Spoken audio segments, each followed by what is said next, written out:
দর্শক দেখুন, প্রধানমন্ত্রী আজকে একটা খোলা চিঠি লিখেছেন এবং সেটা সোশ্যাল মিডিয়াতে এসছে পশ্চিমবঙ্গবাসীর উদ্দেশ্যে। দেখুন কি লিখেছেন। আমার প্রিয় পশ্চিমবঙ্গবাসী, জয় মা কালী। আর মাত্র কয়েক মাস, তারপরেই নির্ধারিত হবে পশ্চিমবঙ্গের ভাগ্য। আগামী প্রজন্মের ভবিষ্যৎ কোন পথে চালিত হবে তার গুরুদায়িত্ব নির্ভর করছে আপনার একটি সুচিন্তিত সিদ্ধান্তের উপর। আমার স্বপ্নের সোনার বাংলার আবাল বৃদ্ধ বনিতা আজ চরম বঞ্চনার শিকার। তাদের যন্ত্রণায় আমার হৃদয়ও আজ ভারাক্রান্ত। তাই অন্তরের অন্তঃস্থল থেকে আমি একটি সংকল্প গ্রহণ করেছি, পশ্চিমবঙ্গকে বিকশিত ও সমৃদ্ধ করে তোলার সংকল্প। গত 11 বছরে দেশবাসীর আশীর্বাদকে পাথেয় করে জনকল্যাণ এবং সর্বাত্মক উত্তরণকেই অগ্রাধিকার দিয়েছে আমার সরকার। কৃষক ভাইদের কল্যাণ থেকে শুরু করে যুব সমাজের স্বপ্ন পূরণ কিংবা মাতৃশক্তির ক্ষমতায়ন, সর্বস্তরে আমাদের গৃহীত নীতি ও নিরলস প্রয়াসের সুফল আজ দৃশ্যমান। রাজ্য সরকারের চরম অসহযোগিতা ও বৈরিতা সত্ত্বেও আজ পশ্চিমবঙ্গের 5 কোটি মানুষ কেন্দ্রীয় জনধন যোজনার মাধ্যমে ব্যাংকিং পরিষেবার আওতাভুক্ত হয়েছেন। স্বচ্ছ ভারত অভিযানের মাধ্যমে রাজ্যে 85 লক্ষ শৌচালয় নির্মাণ সম্ভব করেছি আমরা। রাজ্যের শাসক দল যখন দরিদ্র মানুষের অন্নসংস্থান কেড়ে নিচ্ছে, তখন আমরা ছোট ব্যবসায়ী ও উদ্যোক্তাদের 2.82 লক্ষ কোটি টাকার ঋণ দিয়ে সাহায্যের হাত বাড়িয়ে দিয়েছি। অটল পেনশন যোজনায় 56 লক্ষ প্রবীণ নাগরিককে বার্ধক্যেও স্বনির্ভর করতে পেরে আমি আজ কৃতার্থ। উজ্জ্বলা যোজনার মাধ্যমে 1 কোটির বেশি পরিবারে রান্নার গ্যাস সংযোগ পৌঁছে দিয়ে মা বোনেদের ধোঁয়ার জ্বালা থেকে মুক্তি দিতে পেরে আমি ধন্য। যে অন্নদাতারা সারা দেশের ক্ষুধা নিবারণ করেন, আজ পশ্চিমবঙ্গে তাদের নিজেদেরই অন্নের সংস্থান করতে নাভিশ্বাস উঠছে। এমত অবস্থায় কৃষক সম্মান নিধি প্রকল্পে সরাসরি আর্থিক সহায়তার মাধ্যমে 52 লক্ষের বেশি কৃষক ভাইয়ের মুখে হাসি ফোটাতে পেরে আমি নিজেকে সৌভাগ্যবান মনে করি। স্বাধীনতা পরবর্তী সময়ে এই পশ্চিমবঙ্গই ছিল দেশের অর্থনীতির দিশারি, শিল্পায়নের অগ্রদূত। অথচ আজ পশ্চিমবঙ্গের এই রুগ্ন ও জরাজীর্ণ দশা দেখে আমার হৃদয় ব্যথিত হয়। গত 6 দশকের অপশাসন ও তোষরমূলক রাজনীতির কারণে পশ্চিমবঙ্গের যে অপূরণীয় ক্ষতি হয়েছে তা বর্ণনাতীত। একদিকে কর্মসংস্থানের অভাবে যুব সমাজ ভিন রাজ্যে পাড়ি দিতে বাধ্য হচ্ছে, অন্যদিকে নিরাপত্তার অভাবে আমার পশ্চিমবঙ্গের মা বোনেরা আজ শঙ্কিত ত্রস্ত।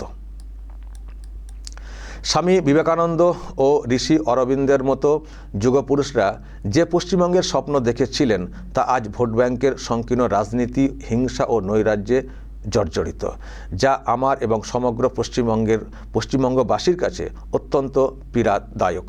পশ্চিমবঙ্গের ভূমিপুত্র দেশনায়ক নেতাজি সুভাষচন্দ্র বসুর স্বাধীনতার ডাক একদা গোটা দেশকে উদ্বুদ্ধ করেছিল। আজ সেই পুণ্যভূমি অবৈধ অনুপ্রবেশ ও নারী নির্যাতনে কলঙ্কিত। কবিগুরু রবীন্দ্রনাথ ঠাকুরের সোনার বাংলায় আজ ভুয়ো ভোটারের দাপট। নৈরাজ্যের অন্ধকারে ডুবতে থাকা পশ্চিমবঙ্গকে নিয়ে আজ সমগ্র ভারত চিন্তিত। কিন্তু আর কতদিন আমরা মুখ বুজে সহ্য করব? এবার পরিবর্তন অপরিহার্য। আজ দেশের বিভিন্ন রাজ্যে জীবনযাত্রার মান উন্নত হয়েছে, দরিদ্রের মুখে হাসি ফুটেছে, আয়ুষ্মান ভারত প্রকল্পে মিলেছে স্বাস্থ্য সুরক্ষা, যুবদের নতুন কর্মসংস্থান হয়েছে নিশ্চিত এবং নারী নিরাপত্তা হয়েছে সুনিশ্চিত। পশ্চিমবঙ্গেও এই প্রগতি ও বিকাশ আজ একান্ত কাম্য। প্রিয় পশ্চিমবঙ্গবাসীর কাছে আমার বিনীত আবেদন, আপনারাও এই উন্নয়ন যজ্ঞে সামিল হন। আপনাদের সেবা করার একটি সুযোগের জন্য আমি অধীর আগ্রহে অপেক্ষা করছি। এমন একটি সুযোগ যেখানে কবিগুরুর ভাষায় চিত্তজেতা ভয়শূন্য, উচ্চজেতা শির, যেখানে দুর্নীতি ও অপশাসন থেকে মিলবে মুক্তি, মা বোনেদের নিরাপত্তা হবে সুনিশ্চিত, ঘরের ছেলেমেয়েদের আর কাজের সন্ধানে ভিন রাজ্যে পাড়ি দিতে হবে না।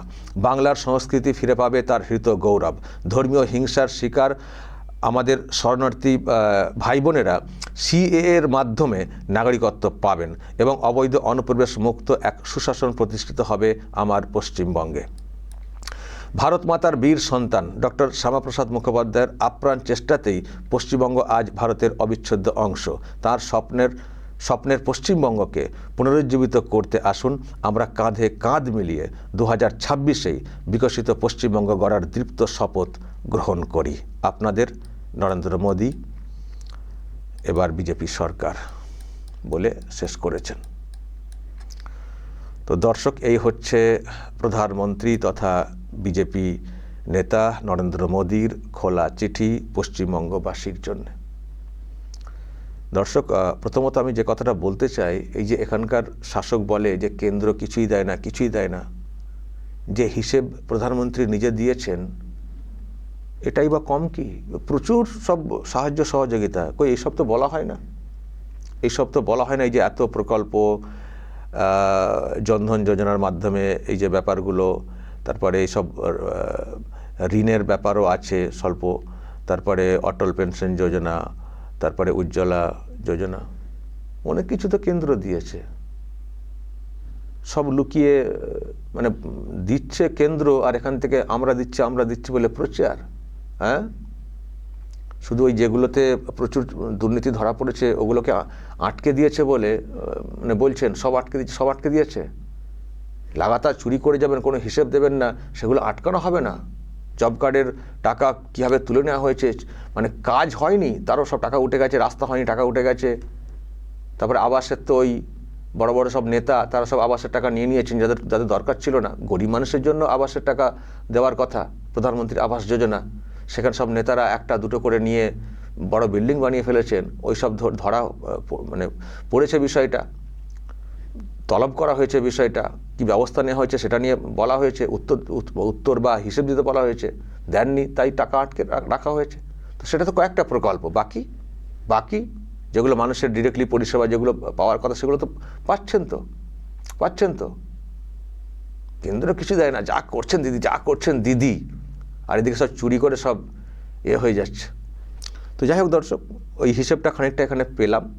হয়তো সব হিসেব উনি এখানেও দিতে পারেননি, হয়তো ডিটেলস বললে মানে প্রজেক্ট ধরে হয়তো তারপরে আরও সব বিভিন্ন সব হয় না, ওই এখানে যখন ওই হয়েছিল প্রাকৃতিক বিপর্যয় তখনও সব টাকা পয়সা দেওয়া হয়েছিল, আরও এর বাইরে প্রচুর টাকা পয়সা কেন্দ্রের তরফ থেকে প্রচুর এসছে, হিসেব দেওয়া হয় না, গোপন রাখা হয়, দেখানো হয় দিদি যা করছেন দিদি। আর ওনাদের বক্তব্য, আমরা চুরি করি যাই করি আমাদেরকে সব টাকা দিতে হবে, সব প্রকল্পের টাকা দিয়ে দিতে হবে। এবারে বাজেটে যেহেতু মানে আলাদা করে কোনো টাকা দেওয়া হয়নি, মানে প্রজেক্ট মানে স্পেশাল প্যাকেজ, তাতে খুব হয়েছে, বাংলার জন্য কেন দেওয়া হয় না, বাংলা বঞ্চিত। আর বাংলাতে দেবে কি করে? প্রকল্প অনুযায়ী যেগুলো ডিরেক্ট দিতে পারে সেগুলো দিক না। আর বাকি যদি একেবারে হাতে দেওয়ার যে বিষয়টা স্পেশাল, সে তো দিলে তার কাজ হবে না, সে তো লুটপাট হয়ে যাবে। নিশ্চয়ই কেন্দ্র সরকার বাংলার জন্য স্পেশাল প্যাকেজ দেবে, কিন্তু আপনাদের সময়কালে দেবে না।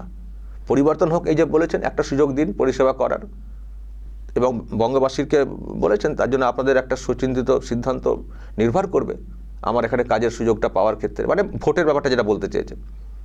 তো ক্ষমতায় আসুক, দেখবেন স্পেশাল প্যাকেজ কি করে আসে, এখানে কি সংখ্যায় আসে, এবং আনতে হবেও। বাংলাকে যেভাবে দুমড়ে মুচড়ে শেষ করে ফেলা হয়েছে, স্পেশাল প্যাকেজ না দিলে বাংলাকে নতুন করে তোলা যাবে না, সব শেষ করে দেওয়া হয়েছে। এখনও যেটুকু আছে একেবারে মানে সেই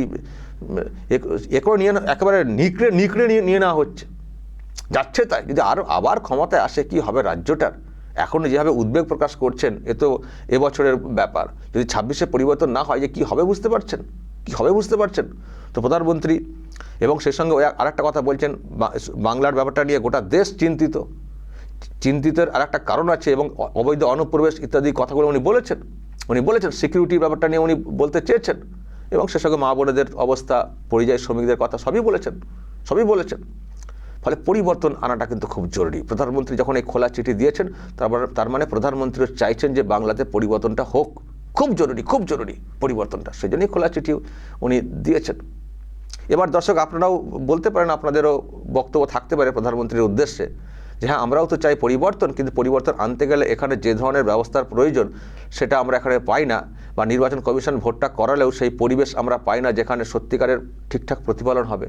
ফলে আপনার তরফ থেকে যদি কিছু করার থাকে আপনি করুন, বা দর্শক যদি আপনারা কিছু পয়েন্ট ধরে বলেন সেটা বলতে পারেন। মানে প্রধানমন্ত্রী যেমন খোলা চিঠি লিখেছেন, চাইলে আপনারাও প্রধানমন্ত্রীর উদ্দেশ্যে খোলা চিঠি লিখতে পারেন, যে হ্যাঁ আমরাও পরিবর্তন চাই, আপনাকে কাজের সুযোগ দিতে চাই, কিন্তু সেটা করতে গেলে আমরা এখান থেকে যেগুলো সব ফেস করছি সেগুলোকে দূর করতে হবে। মানে ভোটটা করানোর ক্ষেত্রে আমি যে কথাটা বলতে চাইছি। তো আপনাদেরও যদি কোনো সাজেশন থাকে সেটা যদি প্রধানমন্ত্রীর উদ্দেশ্যে লিখে পাঠান, নিশ্চয়ই প্রধানমন্ত্রী উনি তার নিজে কিছু করতে পারবেন না সব কিছু, এইসব ক্ষেত্রে কমিশনকে পাঠাবেন, বলবেন, বা যদি তার তরফ থেকেও কিছু করার থাকে করবেন। ফলে আপনাদের তরফ থেকেও কিন্তু কিছু বলার দরকার আছে দর্শক। প্রধানমন্ত্রী তো বললেন আমি চাই পরিবর্তন, পরিবর্তন হলে বাংলার সুবিধা হবে, অমুক তমুক বলেছেন সব কথা। কিন্তু আপনারাও এবার খোলা চিঠি আকারে বা ছোট কমেন্টের আকারে বা আমার এখানেও কমেন্ট করতে পারেন, করে আপনারাও লিখুন তো যে পরিবর্তনের জন্য এই বাংলার কী কী করা প্রয়োজন রয়েছে, সুষ্ঠু এবং অবাধ নির্বাচন করতে গেলে কী কী করা প্রয়োজন রয়েছে একটু বলুন তো। চিঠি আকারে বলতে পারেন, আবারও বলছি, আর শুধু ছোট্ট কমেন্টের আকারে বলতে পারেন। কারণ হয়তো প্রধানমন্ত্রী ডিরেক্টলি এটা দেখবেন না, কিন্তু সাজেশন আকারে কমেন্টের আকারে এলে যারা বিজেপির লোকেরা এখানে আছেন তারাও নিশ্চয়ই অনেকে ফলো করেন, তারাও সেই সাজেশন থেকে নিজেরাও ডিরেক্টলি কমিশনকে গিয়ে সে কথাগুলো বলতে পারবেন। আর যদি প্রধানমন্ত্রীর দপ্তরেও বলার কোনো জায়গা থাকে, যেহেতু উনি খোলা চিঠি লিখেছেন, ফলে রাজ্যবাসী কী বলছেন তারও একটা জানার তাগিদ থাকতেই পারে।